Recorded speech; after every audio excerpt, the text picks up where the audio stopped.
students, welcome to your economics class. Today we are going to start with the second topic of our second chapter, which is collection of data. In our last class we had a discussion about what are the primary sources and of data collection and what are the secondary sources of data collection. The data collected through a primary source, जिसे हम original data भी कहते हैं, जो हम खुद field में जाके कलेक्ट करते हैं, उसे प्राइमरी डेटा कहा जाता है. And the data that has been collected through the existing sources, या वो डेटा जो ऑलरेडी किसी ने कलेक्ट करके जिस पर रिसर्च कर रखा है, हम उसको फर्दर यूज करते हैं, that is called secondary data.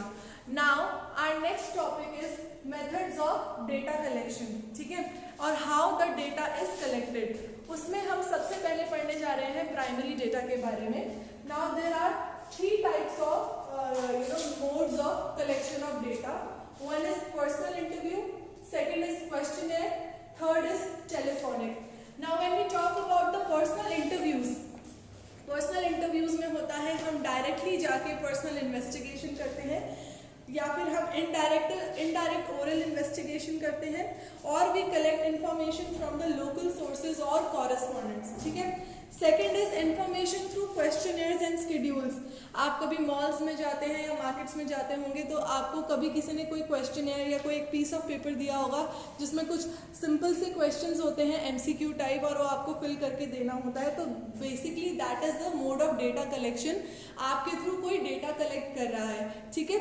तो क्वेश्चनेयर और शेड्यूल्स के थ्रू हम इधर भी व्हाट वी डू इज, या तो हम क्वेश्चनेयर्स जो है मेल कर देते हैं या सर्वे कंडक्ट करते हैं, और we do an enumerator method. Enumerator मतलब कि सपोज अगर मुझे आपसे डेटा कलेक्ट करना है थ्रू अ क्वेश्चनेयर, ठीक है, and my source is category of people who can not read और कैन नॉट राइट. जैसे किसी पुअर फार्मर से मुझे कोई डेटा कलेक्ट करना है थ्रू अ क्वेश्चनेयर, एंड वो जो है वो पढ़ नहीं सकता, लिख नहीं सकता, तो मैं जो है क्वेश्चनेयर अपने पास रख के उससे ओरली क्वेश्चंस पूछ के I will mark on the questionnaire. ठीक है. तो इसे या तो हम मेल कर देते हैं जो कि डायरेक्टली जो है रिस्पोंडेंट खुद जो है वो अपने आंसर्स फिल करेगा, और in the cases where the respondent can not read और write, we do it by ourselves. We do ask them the questions and then we mark the answers on their behalf. ठीक है. And the third category is telephonic interview, जिसमें हम phone करके जो है अपना data collect करते हैं. मोस्टली जो मोबाइल कंपनीज हैं या जो इंटरनेट प्रोवाइडर्स हैं, ये टेलीकॉलिंग के थ्रू जो है डेटा कलेक्ट करते हैं. ठीक है. So these are the modes of data collection, जिसके फर्दर जो है सब कैटेगरीज भी हैं, जिसे हम इंडिविजुअली लेवल पर एक एक पढ़ेंगे, जिसमें we would be covering the suitability of the data collection mode, merits और डीमेरिट्स. ठीक है. तो आज का जो हमारा टॉपिक है जिस पे हम फोकस करने जा रहे हैं, that is related to the first category of mode of data collection, that is personal interview. Personal interview में मैंने जैसे आपको बताया तीन तरीके से हम पर्सनली इंटरव्यूज कंडक्ट करते हैं. एक है डायरेक्ट पर्सनल इन्वेस्टिगेशन, एक होता है इनडायरेक्ट ओरल इन्वेस्टिगेशन, और एक होता है information from the local sources. तो आज का जो हमारा टॉपिक है that will revolve around direct personal investigation. Now what is direct personal investigation? जब it is a method of data collection जहां पर इन्वेस्टिगेटर जो है रिस्पोंडेंट से खुद जाके बातचीत करता है. ठीक है. इन्वेस्टिगेटर जो है एक डायरेक्ट रिलेशनशिप एस्टैब्लिश करता है उस पर्सन से जिससे उसको वो इन्फॉर्मेशन ऑब्टेन करनी है. ठीक है. The success of this method basically requires that investigator should be very diligent, should be efficient, impartial and tolerant. ठीक है. तो बेसिकली जो अगर हमें किसी इंडस्ट्री से किसी regarding about their economic condition, suppose I am you can say I am quality inspector. ठीक है. और मुझे कहीं से न्यूज़ मिला कि एक पर्टिकुलर फैक्ट्री है जहाँ पे जो प्रोडक्शन है वो अनएथिकल वे से कैरी की जा रही है. अब now to get into that source, I would come in contact with those workers, those who are working in that factory. I have to establish a relationship with them, जिससे मैं जो है ट्रू इन्फॉर्मेशन जो है extract कर सकूं। तो इन personal direct personal investigation में आप बेसिकली जो है रिस्पोंडेंट्स के डायरेक्ट कांटेक्ट में आके उनके साथ एक रिलेशनशिप मेंटेन करके जो है उनसे वो इन्फॉर्मेशन निकालते हो।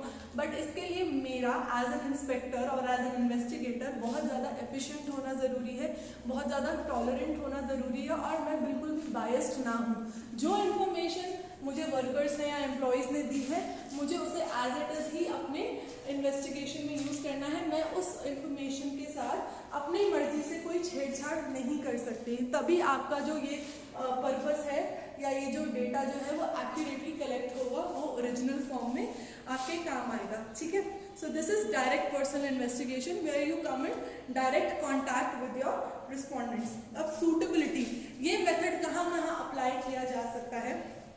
ये मेथड जो है जहाँ फील्ड ऑफ इन्वेस्टिगेशन जो है वो कम हो, बहुत ज़्यादा ना हो, मतलब मेरे रिस्पोंडेंट्स जो हैं वो कम, सपोज जैसे जो मैंने एग्जांपल दिया एक फैक्ट्री में जितने suppose like there must be 50 workers और 80 वर्कर्स, क्योंकि मुझे एक एक से जाके बात करनी है, तो वहाँ पे ही ये काम आ सकता है, वहाँ पे ये मेथड मैं यूज़ कर सकती हूँ जहाँ मेरे जो रिस्पोंडेंट्स हैं वो कम नंबर में होंगे। जैसे कि सपोज अगर मुझे डायरेक्ट पर्सनल इन्वेस्टिगेशन स्कूल में करना है तो मैं पर्टिकुलरली एक क्लास को ही मैक्सिमम टारगेट कर सकती हूँ जहाँ 30-40 स्टूडेंट्स की स्ट्रेंथ होगी, क्योंकि उन्हीं से ही मैं डायरेक्टली, क्योंकि अगर मैं सोचूं कि मैं पूरे जितने भी जयपुर में स्कूल गोइंग स्टूडेंट्स हैं उनके साथ मैं डायरेक्ट पर्सनल इन्वेस्टिगेशन कंडक्ट करूँगी तो that's really not feasible and that's really not possible also.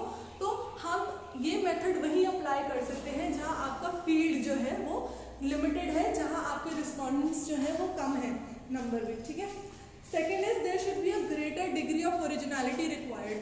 अगर मुझे एक ऐसी इन्वेस्टिगेशन कंडक्ट करनी है कि जहाँ पर मेरा डेटा जो है बिल्कुल ओरिजिनल, बिल्कुल नॉन मैनिपुलेटिव होना चाहिए, बिल्कुल एग्जैक्ट रॉ इन्फॉर्मेशन जहाँ मुझे चाहिए, जहाँ किसी से कोई इन्फॉर्मेशन के साथ छेड़छाड़ ना हो सके, ऐसी इन्फॉर्मेशन जब मुझे कलेक्ट करनी होगी तब जो है मैं डायरेक्ट पर्सनल इन्वेस्टिगेशन को यूज करूंगी। Okay, because there is no scope of manipulation. Third is information is to be kept secret. Now direct personal investigation जो है वहां पर काम आती है जहां आपको जो इन्फॉर्मेशन को जो है सीक्रेट रखना पड़ता है, आप उस इन्फॉर्मेशन पे काम करते हो और फिर जाके एक उसका रिजल्ट या एक आउटकम देते हो। ठीक है, सो ये जो पुलिस ऑफिसर्स है या जो ये जो लॉयर्स होते हैं जो अपना काम करते हैं एक लीगल ज्यूरिसडिक्शन में रह के, ये जिस इन्फॉर्मेशन जब कलेक्ट करते हैं अपने रिस्पोंडेंट से, that also comes under the direct personal investigation. Fourth is there has to be the accuracy in the data, कि आपका डेटा बिल्कुल एक्यूरेट होना चाहिए।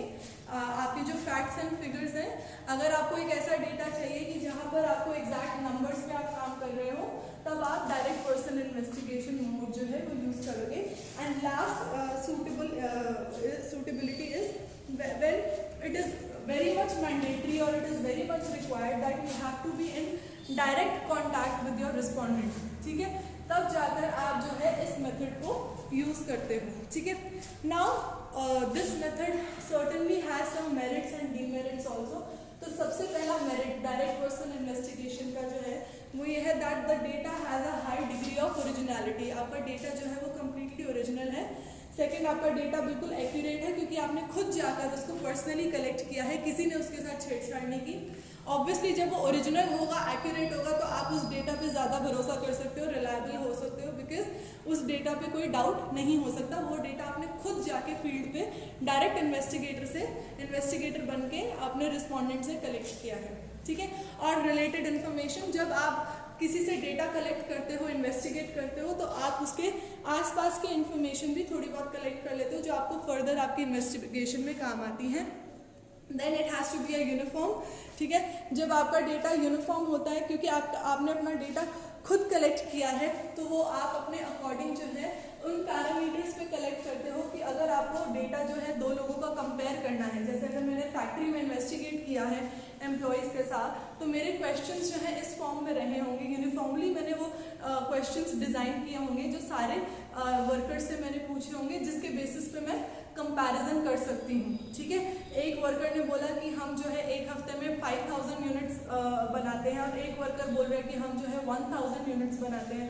तो मैंने अपने क्वेश्चंस को ऐसे डिज़ाइन किया है, यूनिफॉर्मली डिज़ाइन किया है कि मैं जो है इजीली कंपेयर कर सकती हूँ and then I can reach out to the conclusion that who is lying, either the worker who says कि उसने 5000 यूनिट्स बनाए हैं फैक्ट्री में वो झूठ बोल रहा है, या जिसने 1000 बनाए हैं वो झूठ बोल रहा है। तो आप जो है you can join the dots and you can reach up to the conclusion. Okay, so uniformity is very important. Next is elasticity. When you are collecting the data by yourself, तो आप जो है छोटी मोटी एडजस्टमेंट्स जो है अपने questions के में कर सकते हो। You can modify your questions when you are directly talking with your respondent, ठीक है। तो आप जब डायरेक्ट पर्सनल इन्वेस्टिगेशन करते हो तो वो इन्वेस्टिगेशन जो होती है उसमें हाई डिग्री ऑफ इलास्टिसिटी होती है, हाई डिग्री ऑफ फ्लेक्सिबिलिटी होती है। Now apart from these merits there are certain demerits also, जिसमें आता है of course it is difficult to cover wide areas when you are using the direct personal investigation. आप field में अगर बहुत सारे लोग हैं तो आप उनको डायरेक्टली मिलके उनसे इन्वेस्टिगेशन नहीं कर सकते, तो the area should be limited. Next is personal bias, क्योंकि आप इन्वेस्टिगेशन खुद कर रहे हो तो आप जो है कभी if you are not efficient enough and if you are not compassionate, तो हो सकता है कि आप जो है अपने डेटा में थोड़ी बहुत छेड़छाड़ कर सको, और जब डेटा जो है इन्वेस्टिगेटर छेड़ता है अपनी बायसनेस लेकर आता है तो उस डेटा की क्रेडिबिलिटी खत्म हो जाती है। Next it is very costly, एक एक फील्ड में जाके एक एक रिस्पोंडेंट से बात करना, it would require lot of time, money and effort, जिसकी वजह से this method of investigation sounds to be very costly. And last is limited coverage. आप चाह के भी जो है इन्वेस्टिगेशन का जो स्केल है वो बढ़ा नहीं सकते, क्योंकि आप पर्सनली बंदों से मिल रहे हो, रिस्पोंडेंट से मिल रहे हो, तो आप जो है लिमिटेड नंबर को ही कवर कर पाओगे। तो वो जो डेटा होगा वो लेस रिप्रेजेंटेटिव हो जाएगा, जिसकी वजह से शायद कुछ रॉन्ग कंक्लूजन्स भी निकल के आए, क्योंकि आपने डायरेक्टली जो है बहुत सारे लोगों से बात नहीं करी, आपने बहुत लिमिटेड एरिया को कवर किया था, ठीक है students. So this was about the direct personal investigation. Our next method would be indirect oral investigation that we should be covering in our next class. Thank you.